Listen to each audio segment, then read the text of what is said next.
Welcome everyone to this week's episode. I am Matt Kay and I'm the co-creator of Embodied Processing and a member of staff at the Centre for Healing. So today I'm here with David Buckland. And so David is a certified EP level 2 practitioner. And we're going to be talking about a few different things, David's development, his spiritual journey. David's also the author of a book called Our Natural Potential, which is about the different stages of enlightenment based on a 8,000-year-old Vedic text. Um, and so we're going to be talking about David's journey to EP, his spiritual journey, different forms of meditation, somatic work, his book, and now what he's offering to the public. So, hello, David. Welcome. Good to have you here. Thanks, Matt. Good to be here.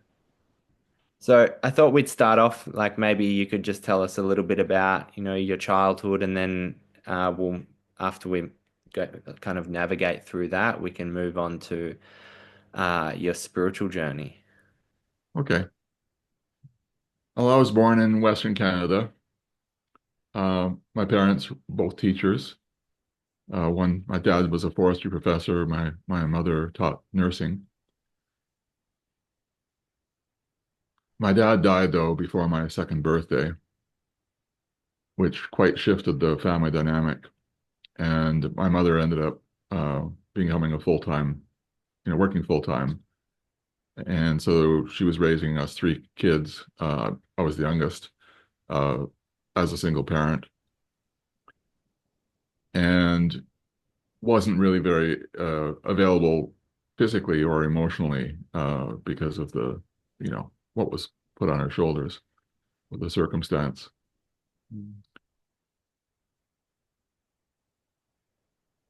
I also I, I was kind of an anxious kid. Much later, I learned that I'm what's called a HSP, or highly sensitive person, and I have a few empath gifts, which are kind of extra sensitive places in there. And as with most people, there wasn't good examples of good emotional understanding how to process our emotions in a healthy way. For example, uh, it wasn't acceptable to be angry, and so I learned at a very early age to suppress my anger and to hide that suppressed anger from myself as a coping strategy. Mm. Learning this much later, and and then but having it burble out later on. I was surprised to discover I still had teenage rage in there much later in my life. Uh, and all that kind of stuff. So there's just various kind of layers of anger and shame and so forth that were kind of gradually laid in and then suppressed. Uh, I had trouble sleeping during periods of my youth uh, related to the anxiety, which was also a side effect of all that suppression. In my late teens, I was reading about, the newer research at the time, and that's back in the 70s, on left brain, right brain research and differences in the two sides of the physiology and so forth. And in there, they talked a little bit about consciousness and meditation. These were foreign ideas to me, but I was very curious and started looking about it. And then I ran into a poster for transcendental meditation. And I went to the talk to find out more about it because I just didn't know what meditation was like. And they had a bunch of research on the benefits of a meditation practice. And it was pretty inexpensive in those days. And and so I decided to take it up just out of curiosity mainly. And I was quite surprised. First meditation, I had a transcending experience of what they call samadhi in Sanskrit. And it was kind of foggy, but it was still very real. And fairly quickly, I started developing a calm, inner calm, and really liked the benefits I was getting from it. It was really helpful for the anxiety. And I also was fascinated by the understanding they had. They would give weekly talks on various topics around meditation and consciousness and spirituality, and they had courses and such. And so I got really involved in it, and ended up going off to Northeast France about 9 months later after starting to become a teacher of meditation. And essentially attended a 6 month retreat. So we got to go in, more meditation along with yoga and breathing practices, uh, what they call grounding cycles of yoga and pranayama, breathing, and meditation to go deeper and clear stress. And did a lot of purification of that anxiety in the first 3 months, and it's quite restless. We had a lot of memorization to do, and I'd be sometimes during our study sessions, I'd be pacing in the hallway while I was trying to memorize, just all this energy coming out, and then in the second half, I started witnessing full time. Now this is where the observer quality of consciousness within wakes up, and so there's kind of a detached observer. The body, mind, and emotions kind of go through their usual stuff, but you kind of experience yourself as an observer rather than as being your body or your mind and so on like that, like you did before. So it's like However, it's kind of hmm? like when you're in the sense of being the observer, you've disidentified from the content of like emotions and Yeah, to a degree. Now, in this case, sometimes this is described as a characteristic of self-realization or cosmic consciousness, where we shift into that observer mode and we're kind of a detached observer. However, that also comes with the loss of identification with the ego sense, the sense of personal identity. And in my case, the witness came online along with the identified ego, because for an actual self-realization to take place, that witness has to wake up to itself. yeah, And totally. that's a really important distinction, especially for me.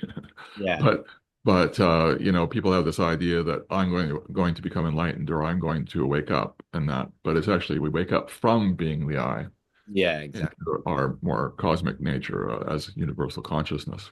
It's like Nisargadatta says, like you're a person looking for liberation, but there is no liberation for the person. It's liberation from the person. Exactly. Yeah. And so that was kind of a surprise, and witnessing also means essentially there's an awareness 24/7. So it's like we're meditating round the clock in a kind of a way, along with doing whatever is happening. And so falling asleep or dreaming and waking, there's that observer there all the time to some degree. Now it depends on how clear we are. Yeah, So I was kind of hyper vigilant when this first happened, and so I was watching the body fall asleep and noticing I couldn't move the body anymore, and then watching dreams start and getting involved in the dreams, and oh, I don't want to dream about that. I'll do this. I'll think about this instead, and basically getting too involved. But I realized at a certain point that like deep sleep is means the senses are offline, and if I'm thinking about my experience, that I'm not really in deep sleep properly. And that so I basically after a couple of days I learned to let it go and just allow. And it was clear during that time on retreat when I'm doing all this extra meditation. But as I came back into the world, the witnessing of sleep isn't as clear. Um, it's not as obvious, but there is a sense of continuity. It's like that awakeness is always there, and it's never stopped since. let's just talk about that sense of witnessing for a moment, because we do Hmm. talk about witnessing in EP level two, and so the distinction between realization is when that witness becomes aware of itself. Is Yeah, that it wakes up to itself. wakes up to Yeah, so and for many people that requires a catalyst, yeah. usually in the form of somebody else awake. Like, So the awakeness in them is recognized by the awakeness in here, and it wakes so, up to it. like you notice thoughts, feelings, that's the capacity to witness. But Yeah, when realization happens, which is the first stage in your book, self-realization, is when that yeah, noticing, that sense of notice, the noticer notices itself, in a yeah, sense. Like it makes a U-turn and recognizes itself. And so, you talked about being able to witness in deep sleep. Like being unable to move and all that. So the witness is kind of pre-sensory, so awareness is the sense of being able to observe, that sense of our own presence of awareness is not reliant on the senses, because we can right, be aware of the sense of smell, and then we can kind of shift our awareness to our vision, and then we can right, shift our awareness to our hearing or our taste or our sense of touch. So awareness itself is not reliant on the senses. It's pre-sensory in that sense. So it's kind right. of like, usually we're identified in the senses and in the mind and in the emotions, etc. So it's like, you took a step back out of that into that pre-sensory awareness, and Yeah, then able to observe this whole thing objectively happening and as not who you are, right. see And David. for some people, there can be a sense of kind of stepping back up and out. So we're kind of in behind the head kind of thing, observing from there. And then it kind of expands out because that consciousness is infinite. So sometimes people just step right into the infinite, and sometimes they kind of go in a bit, Yeah, gradually. like a But it's gradual. kind of stepping back. Yeah. Yeah, yeah, yeah. It can feel like stepping back a little bit, but then gradually falling further back into that sense of infinity, Right. Right. So it's interesting, like this is a topic I'd love to talk about with you is, because a lot of people have this idea, like once you are self-realized, once you have that shift of identity from content to kind of context, once Yeah. awareness recognizes itself that you've got no issues anymore and your life's just going to be all rainbows and bells and whistles and Christmas carols playing, and you're enlightened now. And so I'd love to talk about that because as you describe it, it just seems blatantly obvious to me if anyone has any understanding of trauma that that's not going to be the case because disidentifying Right. from your body is not actually going to have any effect on how much stress or unmetabolized trauma there is in your nervous system. Well, it does make us it becomes more conscious. Yeah, And yeah, so it becomes easier to because that awakeness is essentially what people call presence. yeah. There's that observing presence. And so that's a really nice container for healing in. However, It's like a resource. with trauma, a lot of people have learned as a coping strategy to bury all that stuff down, like I mentioned earlier.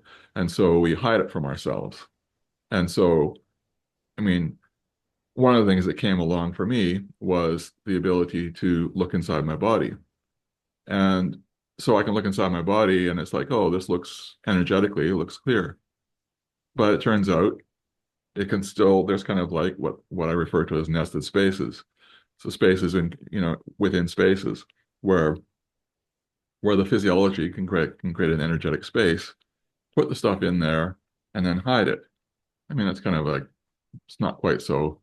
It's more automatic, Yeah, yeah, but in effect that's what's happened, and so it's hidden, and so you can look. It looks clear, but it actually is still there, and so you can have people that are quite awake and have been for a while that are still not aware of their shadows and some of that trauma that's in there, and there'll still be little things here and there that indicate it's there, like the kind of a bit of reactivity or sensitivity to certain things or whatever, really strong unbalanced opinions about certain things. yeah. But but uh um but yeah, and the thing is we wake up from being a human, but we're still a human and with whatever is there. And so if we've done some of the work ahead of time before we wake up, then there's less afterwards. But if we haven't, like me, if you just kind of did meditated away, the meditation does create the environment for easier healing for what's coming up. And I did clear a lot of the reactivity off.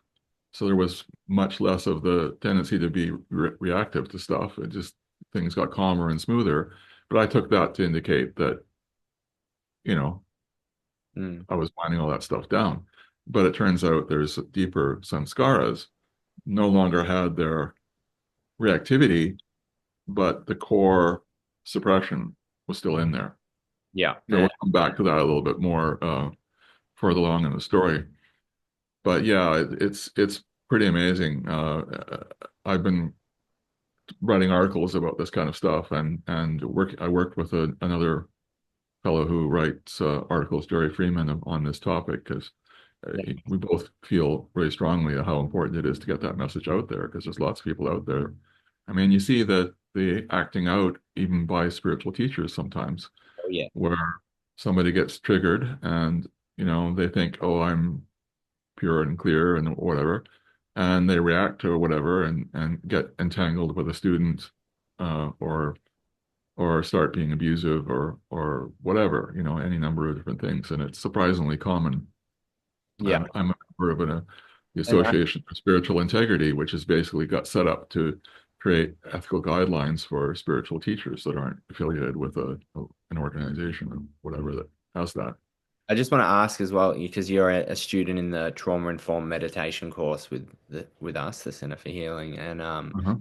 and I know Ava in that talks about the different types of meditation and the different purposes. She talks about some meditation for awakening, and some meditation is used for like healing and deconditioning, etc. And so, do you think that relates to kind of what you're saying? Because if we're doing spiritual practices that are designed to help us to recognize the subtlety of our unconsciousness and have those shifts in identity and consciousness, but we're not doing any kind of healing or somatic or trauma work to work with, our developmental patterns, then we run the risk of kind of bypassing, and recognizing presence and, the sense of the observer. And you can go, like I know in your book you talk about uh, awakening, self-realization, and then unity, and then Brahman, and then para-Brahman, and refined versions of each. You can actually go like the whole way whilst bypassing certain developmental or trauma issues as well. Yeah, yes, it's surprising.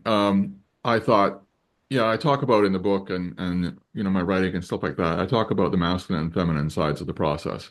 The masculine is kind of the process in consciousness, and that's where you have the self-realization, and then unity, where the observer aspect of consciousness wakes up, and the observer and the subject and object merge together into one wholeness, and and then Brahman when we go beyond consciousness, and and then there's the refined stages, as you mentioned, where it's about the refinement of perception, the awakening heart, and the nature of the world itself. Because there's all these layers between the surface of experience and consciousness. There's all these layers between them.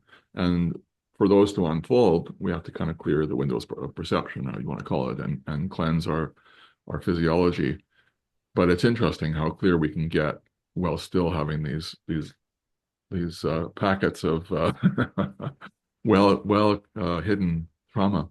And it's the nature of trauma because, trauma is held in the body and is patterned within the nervous system, you know. Mhm. So trauma is kind of, it's like a reflexive kind of motor response, an automatic motor response. And so Right.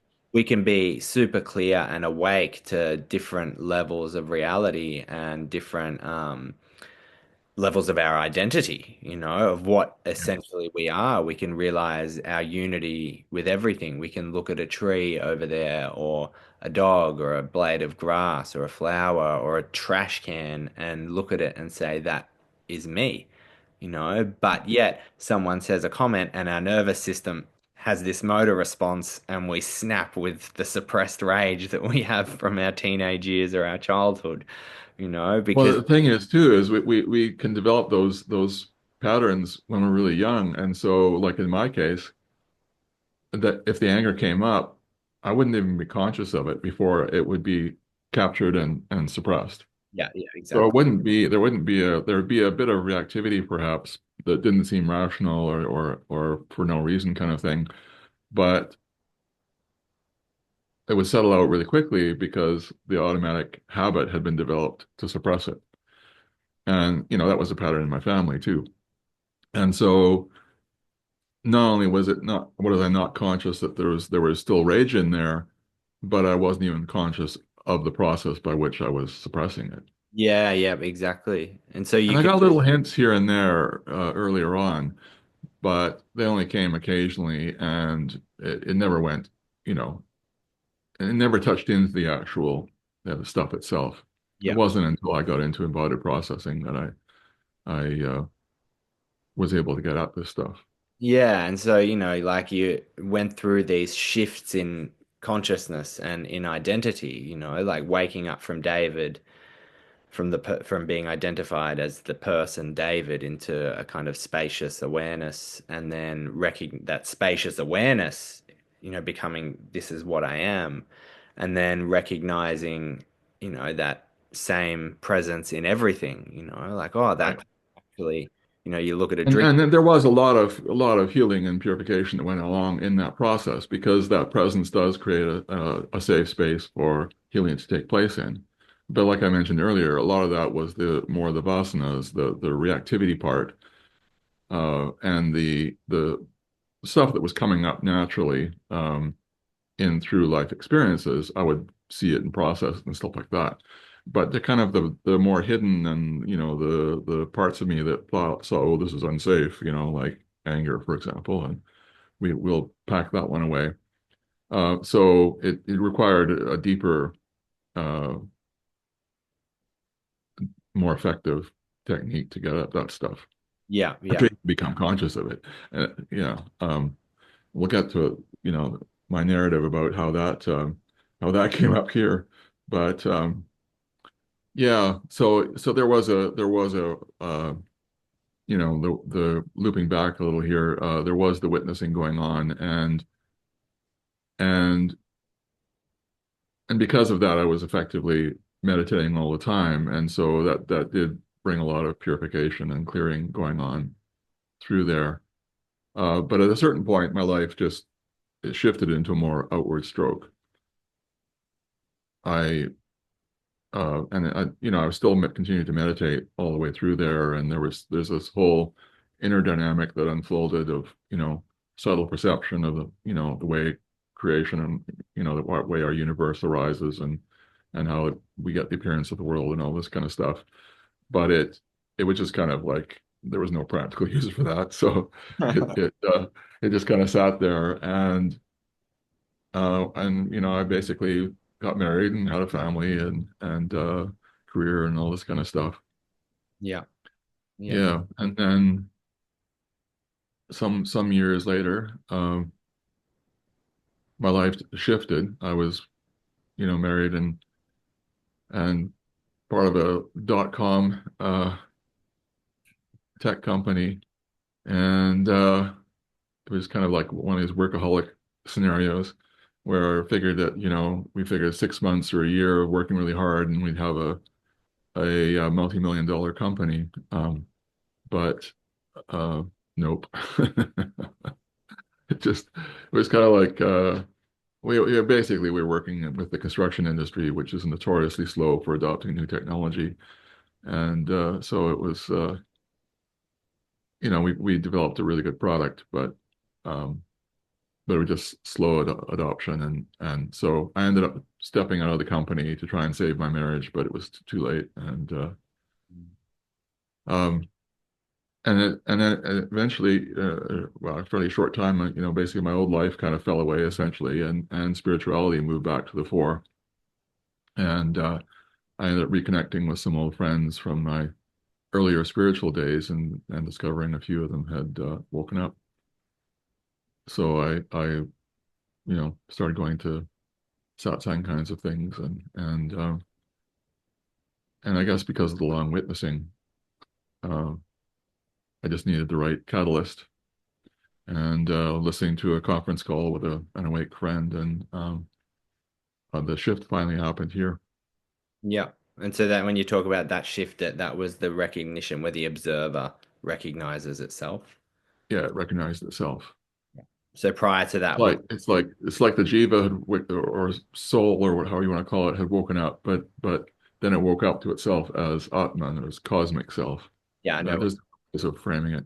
Yeah, Now there are I have found I've helped a lot of people uh, with the awakening process. It's something we've never, even in many past lives, we've never experienced before.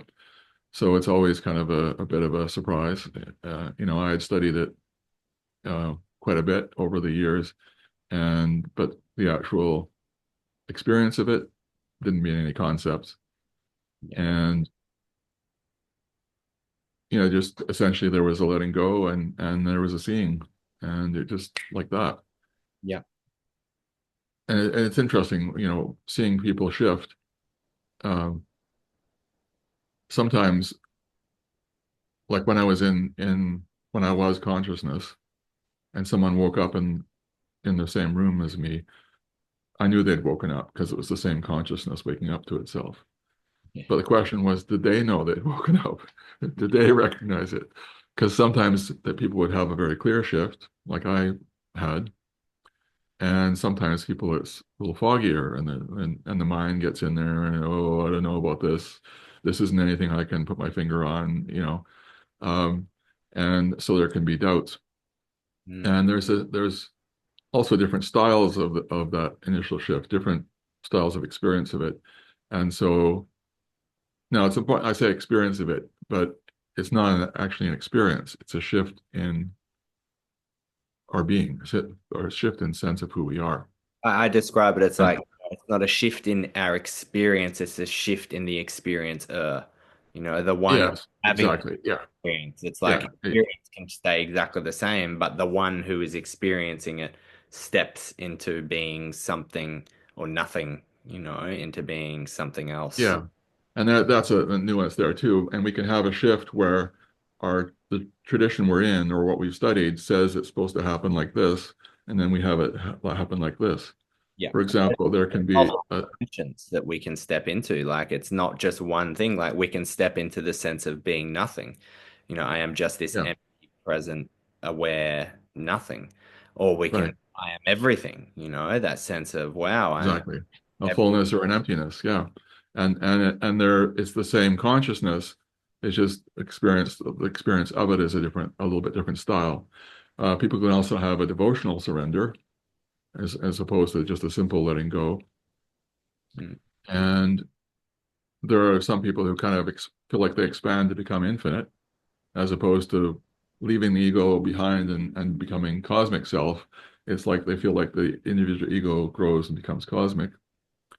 And then, as I mentioned, there's people who are kind of jokingly called oozers that are kind of the shift is a little soft and vague, and then they're not certain, and they kind of go through a little bit of a song and dance until they get clear. Yeah. And that can take a few days or a few weeks or even sometimes several years, depending on how strong the mind is and, and Yeah. There, how clear there's they all these are. different shifts that we can have, but like fundamentally realization is that shift in identity, where awareness becomes aware of itself as more fundamentally what we are, because it's like prior to that shift, it's like, you could think, oh, Matt is gonna recognize awareness. Like we can't actually comprehend outside of being Matt, Yeah, yeah, exactly. Yeah, something else recognizes itself and it's like, oh wow, this is what I am, and so we won't go too deep into the stages and stuff. Maybe we'll keep that for another interview because after that okay, there's various stages and because we want to keep this about somatic work and all that sort of stuff, but I think we'll do another okay. episode with the depth of the stages. But so that initial shift then, just to touch on it, can then go from, I am this presence of awareness to then that recognizing itself in everything. And then Yes, beyond that, which you call Brahman, I know some other people call it no self, is when even identity with that presence falls away, and yes, kind of no identity really anywhere. yeah. And then there's the refined versions, as you mentioned before, between each. each stage has its refined versions where we get into the like there's a stage called God consciousness after self-realization that's potential if there's enough refinement going on, where the a higher octave of the heart awakens and we start becoming aware of those other more subtle layers and and so forth. And that kind of continues through this whole process, if that's there. But you did mention Parabrahman briefly at the end. Yeah. You don't we don't get that unless there's enough refinement. Yeah. Uh, Otherwise, people stop at Brahman. And so, what was it like for you to go through this whole spiritual unfolding, all these different practices and years of having shifts and witnessing yourself in deep sleep and recognizing the essence of everything is essentially the same essence as you, and to then realize, wow, like I've got to go back and do some trauma work. Yeah, that's pretty funny. Well, the way it unfolded here for me was I went through this. I spent a lot of time more inner, and I was basically writing and going on retreats and stuff, and helping out with people's shifts and stuff. And and then there was basically we had the pandemic, and then I had a health challenge, which required a bunch of treatment and all that kind of stuff. And that made me more aware that I'd been taking my body for granted and kind of ignoring it. It's not that I was bypassing exactly, but there was certainly what they call the lollipop, where I had a lot of energy up here and not so much in the lower chakras, tension wise and so on. And yeah, it borders on bypassing though. Bypassing isn't much far much from there. Um, and so becoming aware that I wasn't really in my body as much as I thought, and then kind of going along and working with that a little, and and then I took this class, completely unrelated class, talking about leadership principles. And during one of the classes, for no apparent reason, just randomly, they took us through a somatic process, and I touched into some deep early childhood stuff. Mm. It wasn't skilled though, so there was no context or no resourcing. Um, they were just I touched into something that I was completely oblivious to being there. So that was a big surprise. Mm.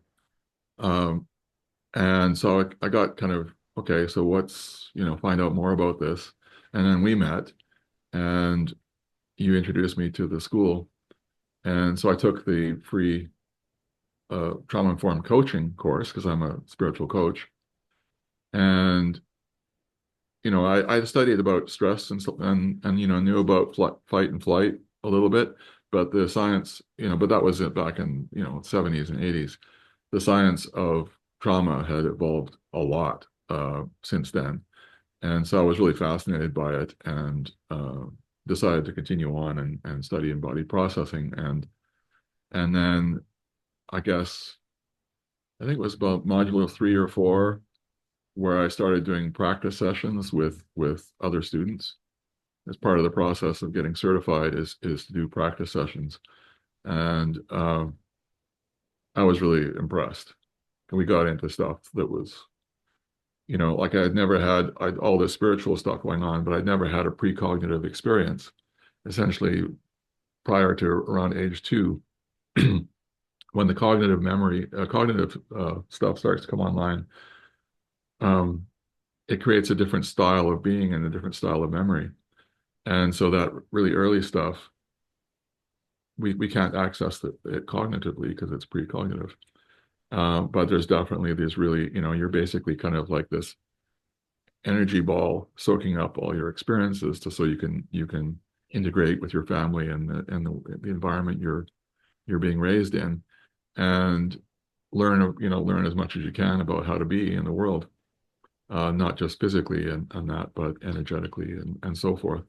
And so, going through this process and touching back into early childhood stuff, like I did a session last week where we touched into the time at when my father died, and there was trauma in there from at the time, my sisters and mother's behavior changed, and I didn't understand why. And that is, you tend to take things personally. It's all, kind of the world revolves around you kind of thing.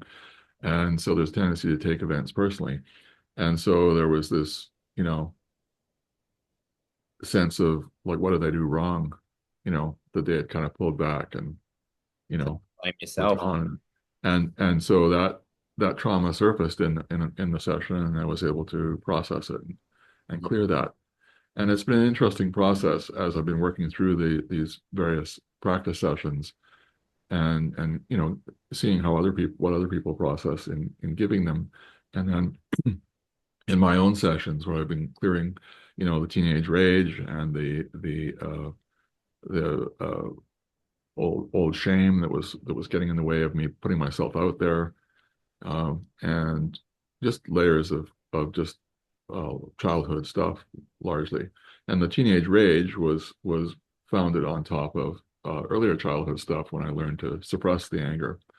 Just the dynamics in a household, the parents not wanting to cope with that, not knowing healthy ways to teach us how to deal with anger and frustration Yeah. and all those kind of things. And so we just learned to suppress it like our parents did. Yeah, yeah, exactly. And so, what was it like?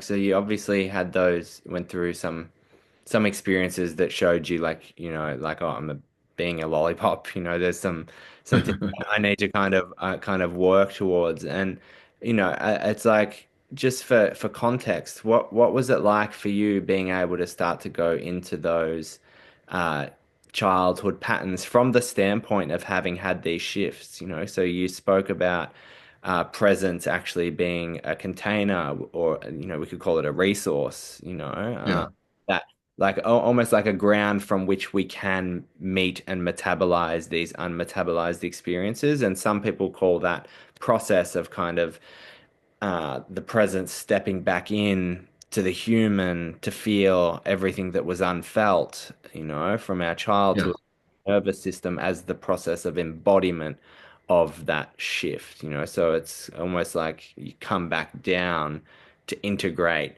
and kind of metabolize that which is still yeah. unfelt.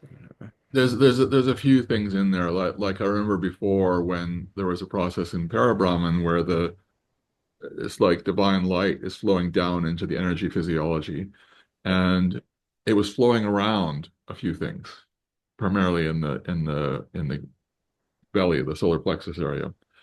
And so I knew there was something in there, but I had no idea what it was or how to access it or anything like that. And that some of that stuff has come up in sessions, and that's for me, that's primarily where I've been clearing stuff. Mm. And that's where the some scars were laid in the most. And that's kind of right. That's kind of where we kind of um, the fire chakra, where we kind of are in a protective mode, the part that kind of it's kind of the highest of the personal chakras, and the part that kind of wants to protect the integrity of the person. And so it's also the one that protects us from those traumas that it doesn't feel are safe to experience. Yeah. And so having that established consciousness in that space, I can create a space or have a resource or a calm, safe space. It's very easy for that stuff to come up in, even if it's pretty major and intense. I can have that stuff come up in that space pretty comfortably. Yeah, Well, yeah. comfortable maybe isn't quite the right word, but Same. without without without re-traumatizing or anything like that. And so it's a pretty straightforward process. And it's been interesting too, because I've been feeling myself moving back into the body more. Um, Friends have teased me a little bit about stuff like that I'm actually referring to that indicates that I'm in the body more. Uh, the wording I'm using or whatever. And but it's actually quite, like there was a pulling out of the body partly because it wasn't a comfortable place because I had all that trauma in there. And then I've done all this work, with meditation and energy healing, and then now somatic therapy. It's actually a pretty comfortable place to be. Yeah, beautiful. And but I didn't know that because I wasn't there. And so now that I'm coming back into it, it's actually it's great. And so for me, I'm realizing it's a major part of the embodiment process. For me to more fully embody what's unfolded, I need to actually bring it into the body itself, not just, Yeah. So it's just like, up here somewhere. yeah, yeah. So it's like integration of what you've woken up to into the physical. And when you say, because this might be a question the listeners might be pondering, is when you say like I'm coming back down more into my body, you don't mean you as in David, you mean that which you woke up to is Yeah, yeah, habit yeah, and embodying itself in the physical, because it's kind of like we wake up to the transcendent, but then the transcendent descends back down and inhabits the physical and integrates itself into the physical, which people have a right. really rough time with that process. The more trauma they've got, it can be a very chaotic, uncomfortable, and overwhelming process for many years, like spiritual Yeah, and yeah. Another thing I can mention too, like I've been meditating for all that time, and meditation creates a body that like brings the physiology into a state of deep rest. And so that gives the opportunity for clearing stress and purification and so on like that. And so it does have healing values, but it's not the intent of the practice. And so, but there can be this idea that's common in spiritual circles that I meditate, that'll take care of everything. yeah, yeah, And to a degree, it'll take care of a lot, but it won't take care of everything because that's not the intent of the practice. The meditation will also help with refining, but if for the similar reasons. But if we're then coming back out of our meditation into our daily activity and we're in the habit of bitching about everything and we're kind of in a fear mode about world events or whatever like that, then we're basically counteracting the benefits we've gained on that front. Whereas if we can use a healing modality to actually direct into the stuff that's not as easily accessed, um, like embodied processing, and if we can use a culturing practice to help culture our emotional state and that kind of stuff, then we're going to be developing those areas properly, and we're going to bring a more complete and balanced development. yeah, And I'm saying that now fairly newly. I've talked about those things for many years, but that types of meditation framing that Eva uses in the class, I'm adopting it myself, and I've written a couple of articles now actually about it, and so different that's a good like way of framing it. different screwdrivers for different screws kind of thing, different tools for Yeah, different projects, but and yeah, and like, and they cross benefit each other. yeah, yeah, Like culturing qualities like an open heart and gratitude will help clarity of meditation, yeah, and meditation will help with healing and so on. They cross over, but the intent of each is a little different, and so it's valuable to use the appropriate tool. yeah, Yeah, exactly. And it's like for some people, with like highly traumatized nervous system, meditation can feel like resting in stillness can feel terrifying and vulnerable. yeah, yeah, But yeah.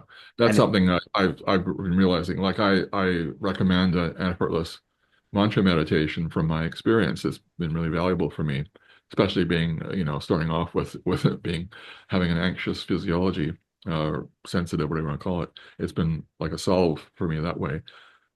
But I realize that from my experience now, reflecting on it, having taken the course, I realize that it's not the solution for everybody.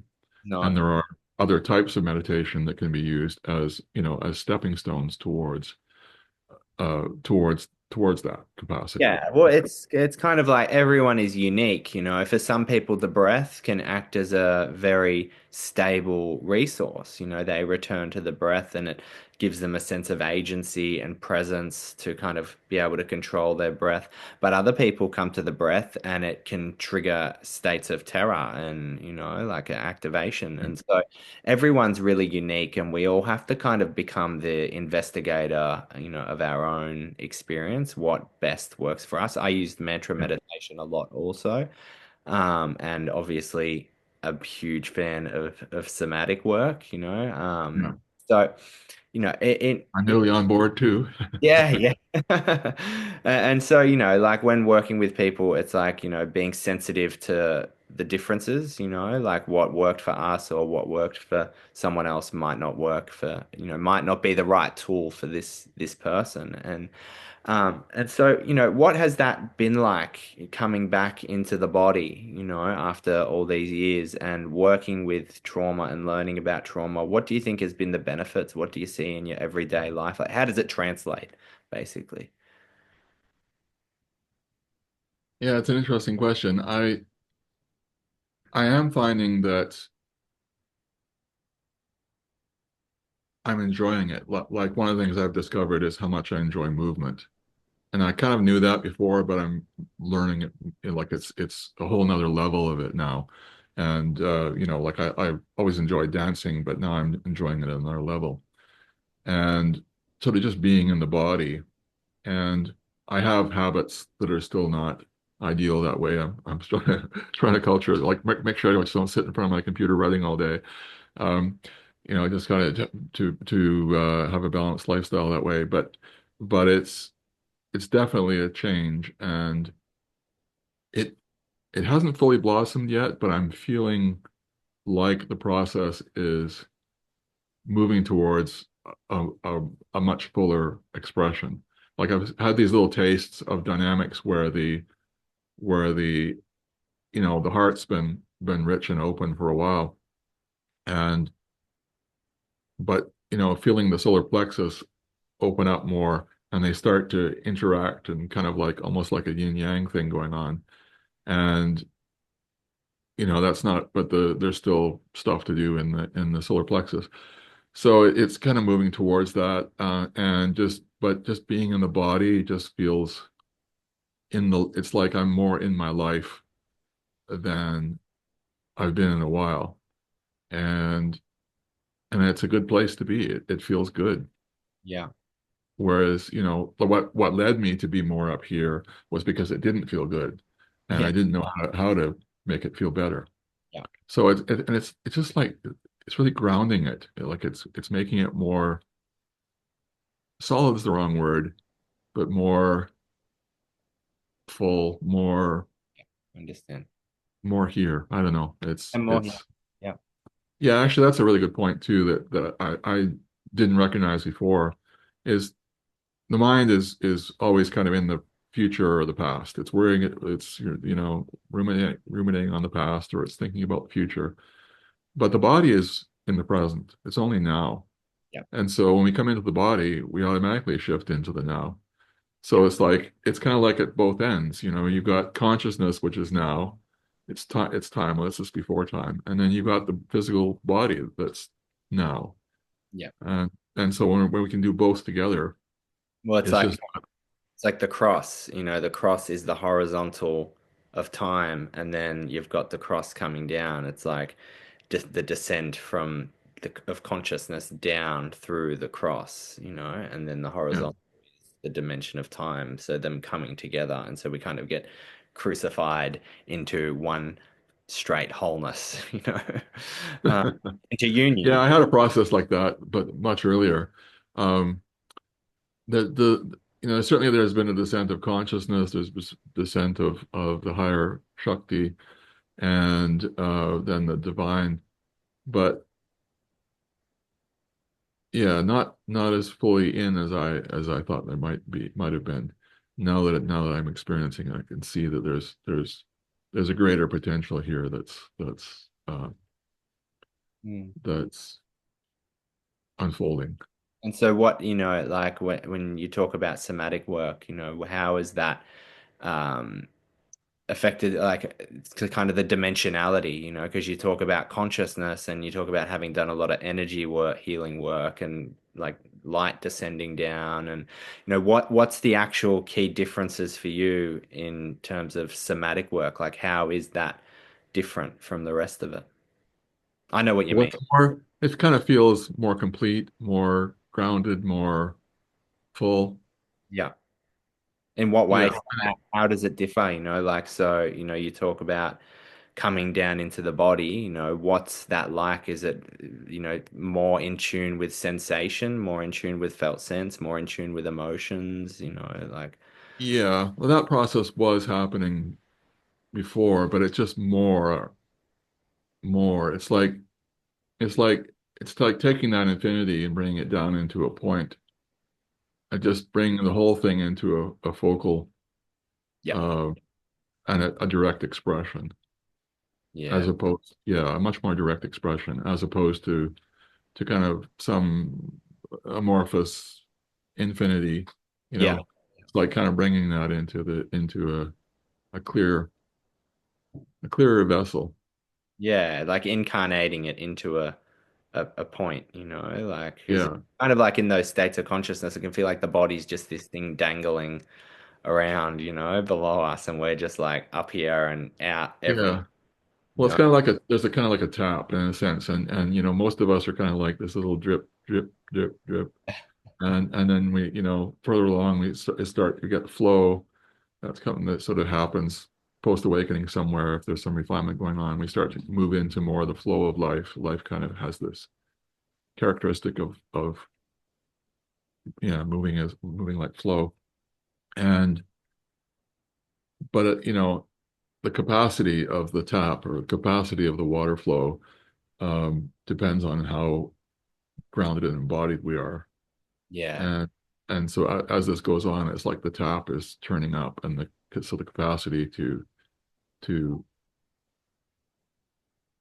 manifest much more, much greater yeah, uh, values of this. I mean, it's still in a process, so we'll see where this goes. But I've certainly, you read some of the old texts or some of the old stories about what's possible, and there's a lot of room for a lot of room for growth yet. infinite, in my perspective, it just keeps going and refining. Like evolution, evolution doesn't, I assume, evolution doesn't ever hit a point where it's say, we're perfectly evolved, like life doesn't Oh need yeah, yeah, to transform itself anymore. It's like a constant refinement process, and so I look at the process in the same way. And so, like we've covered like a lot of territory, but it's like that term embodiment really feels like it describes what you're going through, that yeah. That's what it's really all about, and why, the sense here is that's why it kind of like I almost felt pushed into it. It wasn't something I was looking for or whatever. It just kind of like it just started showing up repeatedly, and I've learned over time to get the hint, because if I don't get the hint, notice the cues, then I start getting pushed harder. yeah, And then it's not as comfortable. So I took the hint, and yeah, I'm really happy I did. It's been a wonderful exploration, and some of my readers have also have taken the free coaching course, right, and been learning more yeah. about, and even a couple have gone on to take embodied processing. Brilliant. So So, it's like, just to clarify, this has been a whole different movement than the kind of up and out movement of the spiritual journey. This has yeah, been a down and in, process. yeah, Yeah. yeah, and it's funny. I had a really strong sense at the beginning of 2024 that I was going to be in a more outward stroke, the way I talked about it at the time, and it was like about 2 months later. No, it was less than that when we met, Yeah. Yeah. just a few weeks later, and then it's just like, you know, and I just dived right in. I mean, Yeah. a couple of friends are like, "Oh my God!" No, Yeah. I didn't just take embodied processing. I took both levels of it, and I've gone on, and when I finished this last certification, I've gotten 6 certifications. Yeah. Yeah. Yeah. You like do Like, something, wow. you do it proper. Yeah. Yeah, but I just love it. Yeah. Wonderful. It's really deepened my understanding about a lot of stuff, and brought way more tools in my toolkit. Yeah. Amazing. And so David's certified in level 2. I think we've covered everything, just maybe in a bit of the wrong order, but that's okay. That's right. Was there anything you wanted to chat about for the last few minutes, or did you want to talk about what your offering is now? Well, at the moment, what I have is a large blog, s- something like 2,300 some odd articles, talking about spirituality and the kind of basically the full gamut of stuff we've been talking about. And and then I have a book on the stages of enlightenment called Our Natural Potential. It's available through bookstores on Amazon and so forth, pretty much anywhere you want to around the world. And and then I have a coaching service where I help people understand their experiences that are going, spiritual experiences that are happening, and help clarify when there's been a stage shift, what's going on, and or when there's been a big opening or something like that. And like a couple of weeks ago, I had a couple of people from Europe contact me about had big openings to the divine, and Yeah. it was something very new for them, and so it's a lot of shift to worldview and come with that. So just some context so they understood what was going on. Yeah, it can be scary for people, it feels like reality is falling apart. And so having the context and having someone who understands the territory to just kind of calm that sense of, fear Yeah, level and have terror, from having. yeah. Even if it's not, but it's just it can be a lot. Yeah. And so when you go from say being an atheist and so until suddenly you're having direct experiences of God, it's like, uh, Yeah, yeah, uh, exactly. World shock, worldview. yeah. Or you start getting visits from various devas and or angels or whatever like that, So you offer, coaching services and EP, obviously EP sessions, level one and two. I'm not offering EP yet as a formal thing. I'm taking a marketing course to try and figure out how to present this, and I have no clue about that stuff. So just how to structure this so that If people everybody, contacted you, they'd be able to book in EP sessions, yeah, I'm not formally offering it yet, but Yeah. yeah, I am working with some non-students now. Yeah. So EP is in embodied processing, and so David's a Yeah. level practitioner. And so we'll put links below of where to get in contact with David and maybe to his blog as well. Was there anything else you wanted to kind of tie it up with? I think that kind of summarizes it. It Great. Yeah, Awesome. it's been great chatting with you. Yeah, yeah, you too. And I think we'll do another one and maybe go into more depth of the different stages of consciousness as outlined in your book. Yeah. And maybe like embodiment as well of those different stages can be tied in throughout it. Cool. So thanks, David. That was brilliant. I very thoroughly enjoyed it. Thank you.